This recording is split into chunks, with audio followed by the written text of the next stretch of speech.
बिस्मिल्लाहिर्रहमानिर्रहीम। अस्सलाम वालेकुम। कैसे हैं आप सब? जहाँ रहें खुश रहें, आबाद रहें। आज मैं आपके साथ मटन वाइट हांडी और चपली कबाब की रेसिपी शेयर करूँगी। सबसे पहले मटन हांडी बनाएंगे। मटन वाइट कोरमा कह लीजिए, मटन वाइट हांडी कह लीजिए, उसकी रेसिपी शेयर करूंगी जो कि बहुत ही मज़ेदार बनता है। रेस्टोरेंट्स में अगर यही हांडी खाने के लिए जाएं तो बहुत ही एक्सपेंसिव मिलती है और वही हांडी कोरमा हम लो बजट में इजीली घर पर तैयार करेंगे। घर में मौजूद इंग्रेडिएंट्स के साथ ही रेडी करेंगे। बहुत ही मज़ेदार बनता है। आप भी इस रेसिपी को ज़रूर ट्राई कीजिएगा। आपके फैमिली मेम्बर्स को ये रेसिपी बहुत पसंद आएगी और आप रेगुलर कोरमा वगैरह बनाना छोड़ देंगे जब आप एक दफ़ा इसको ट्राई करेंगे। मट्टी की हांडी में 5 to 6 टेबलस्पून मैंने ऑयल डाला है। 2 टेबलस्पून भर के बटर ऐड करेंगे। आप खाली घी या ऑयल में भी बना सकते हैं। जूलियन कट अदरक, 2 से 3 हरी मिर्चों को मैंने इस तरह से पीसेस में कट कर लिया है। 1 टीस्पून जीरा डाल के इसको 1 से 2 मिनट ऑयल में फ्राई करेंगे ताकि सारे ऑयल और बटर में इनका टेस्ट आ जाए। मेरे घर में तो ये फरमाइश पे बनवाया जाता है। आप भी एक दफ़ा ट्राई कीजिएगा, आपके घर वालों को भी पसंद आएगी और वो भी दोबारा से फरमाइश ज़रूर करेंगे। मैंने इसमें 1 तेज़ पत्ता और 2 छोटी इलायची भी डाल के कड़कड़ा ली थी। मैंने मटन को बॉईल करके रखा हुआ है। आप कच्चे मटन से भी बना सकते हैं। मटन को बॉईल करते हुए मैंने इसमें सिर्फ सॉल्ट और ब्लैक पेपर डाली थी और जब अच्छे से मटन कुक हो गया था तो मैंने उसकी यखनी थोड़ी सेपरेट कर ली और मटन को हम अपने हांडी में ऐड कर देंगे। 2 बड़े साइज की प्याज ली थी जिनको मैंने बॉईल करके पेस्ट बना लिया है। साथ ही में मैंने 1 टेबलस्पून जिंजर गार्लिक का पेस्ट भी इसमें डाल दिया था। अब इतना भूनेंगे प्याज और जिंजर गार्लिक कि इसमें जो जिंजर गार्लिक की कच्चेपन की स्मेल है वो खत्म हो जाए। अनियन को जब बॉईल करके पेस्ट बना के ऐड किया जाता है तो इसकी ग्रेवी बहुत ही स्मूथ टेक्सचर की बनती है। अब मैं इसमें स्पाइसेस ऐड करूंगी। 1 टेबलस्पून भर के भुना कुटा धनिया, 1 टीस्पून भुना कुटा जीरा, 1 teaspoon black pepper, 1 teaspoon white paper. हांडी को थोड़ा चटपटा टच देने के लिए 1 टीस्पून मैं रेड चिली फ्लेक्स ऐड कर रही हूँ। हाफ कप हंग कर्ड इसमें ऐड करेंगे। दही का पानी मैंने स्ट्रेनर से स्ट्रेन कर लिया था। दही को 10 से 15 मिनट के लिए स्ट्रेनर में आप रख देंगे तो उसका एक्स्ट्रा पानी निकल जाएगा। वो दही इसमें ऐड कर देंगे। इन सबको अब मसाले के साथ अच्छे से भून लेंगे ताकि स्पाइसेस का कच्चापन खत्म हो जाए और स्पाइसेस का अच्छा सा फ्लेवर आ जाए। सॉल्ट अकॉर्डिंग टू टेस्ट डालेंगे क्योंकि जब मैंने मटन को बॉईल किया था तब भी उसमें सॉल्ट ऐड किया था। छोटी छोटी जो मैं आपको पॉइंट्स बताती हूँ, टिप्स देती हूँ, आप उनको फॉलो करते हुए अगर बनाएंगे तो आपका खाना भी बहुत ही लजीज बनेगा। बिल्कुल रेस्टोरेंट्स जैसा ही टेस्ट आपको घर में मिलेगा और आपके घर वाले आपको दाद जरूर देंगे। जब हम भून लेंगे अच्छे से मसाले को तो इसमें हाफ कप टेट्रा पैक की क्रीम ऐड करेंगे।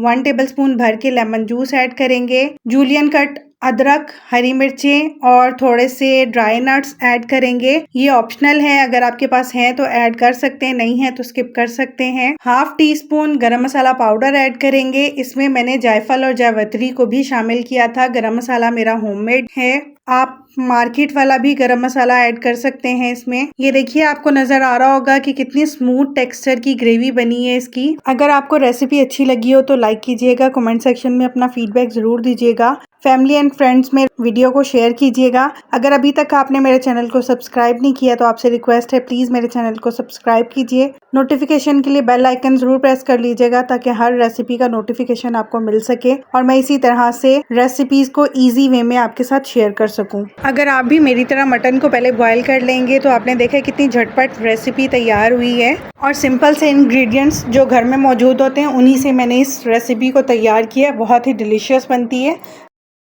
आज मैं आपके साथ ऑथेंटिक पेशावरी चपली कबाब की रेसिपी शेयर करूंगी। बहुत ही इजी और सिंपल वे में ये कबाब हम घर पर तैयार करेंगे। आप बाजार से लेना बिल्कुल छोड़ देंगे और ये कबाब आप बनाकर फ्रीज भी कर सकते हैं। अभी तो मैं आपके साथ कबाब की रेसिपी शेयर कर रही हूँ और इन कबाब को यूज करते हुए आप बर्गर भी बना सकते हैं। बर्गर भी बहुत ही मजेदार बनते हैं इनसे। कबाब बनाने के लिए बीफ का कीमा लिया है हाफ kg। आप चिकन से भी बना सकते हैं। 1 टमाटर को मैंने छोटे छोटे क्यूब्स में कट कर लिया है। बीज मैंने इसमें से निकाल डाल दिए थे। एक बड़े साइज की प्याज और 3 हरी मिर्चों को मैंने चॉपर में चॉप करके पानी उनका ड्रेन कर लिया था। एक एग ऐड करेंगे, अगर एग बड़ा है तो हाफ ऐड करेंगे, छोटा है तो पूरा ऐड कर देंगे। Half tea spoon black pepper, 1 teaspoon salt, 1.5 tablespoon कुटा हुआ धनिया, 1 टीस्पून भर के कुटा हुआ जीरा ऐड करेंगे, 1.5 टीस्पून कुटी लाल मिर्च आप अकॉर्डिंग टू टेस्ट ऐड कीजिएगा। गरम मसाला हाफ टी स्पून, हल्दी 1/4 टीस्पून, बटर 3 टेबलस्पून भर के आटा ऐड करेंगे इसमें।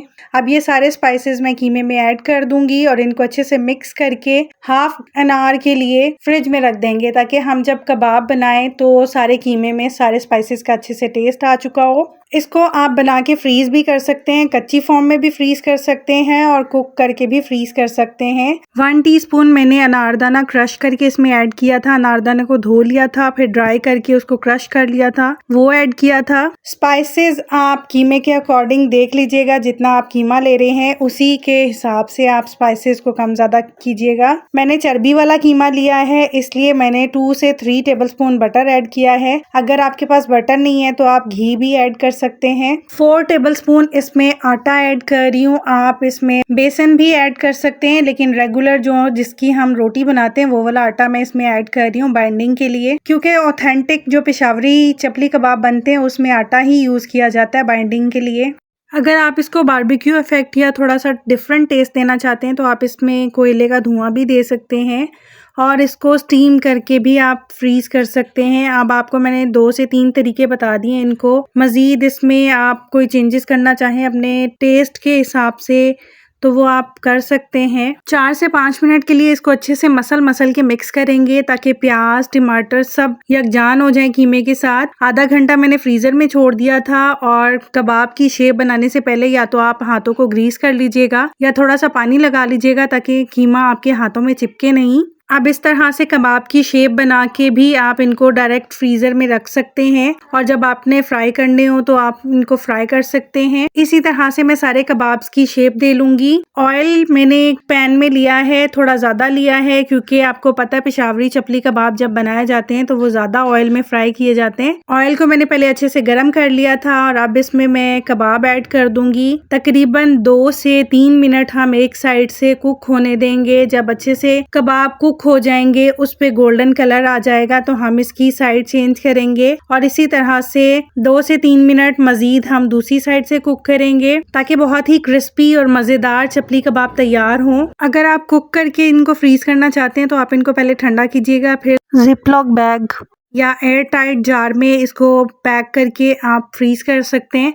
अगर रेसिपी अच्छी लगी हो तो लाइक कीजिएगा, फ्रेंड्स एंड फैमिली में वीडियो को शेयर कीजिएगा। अगर अभी तक आपने मेरे चैनल को सब्सक्राइब नहीं किया तो आपसे रिक्वेस्ट है प्लीज़ मेरे चैनल को सब्सक्राइब कीजिएगा। नोटिफिकेशन के लिए बेल आइकन जरूर प्रेस कर लीजिएगा ताकि हर रेसिपी का नोटिफिकेशन आपको मिल सके और मैं इसी तरह से डिफरेंट रेसिपी को बहुत ही ईजी और सिंपल वे में आपके साथ शेयर करूँ ताकि आप भी उन रेसिपीज़ को ईजिली घर पर तैयार कर सकें और रेस्टोरेंट्स जैसा टेस्ट आप घर पर अवेल कर सकें और लो बजट में वो रेसिपीज़ आप ईजिली घर पर तैयार कर सकें।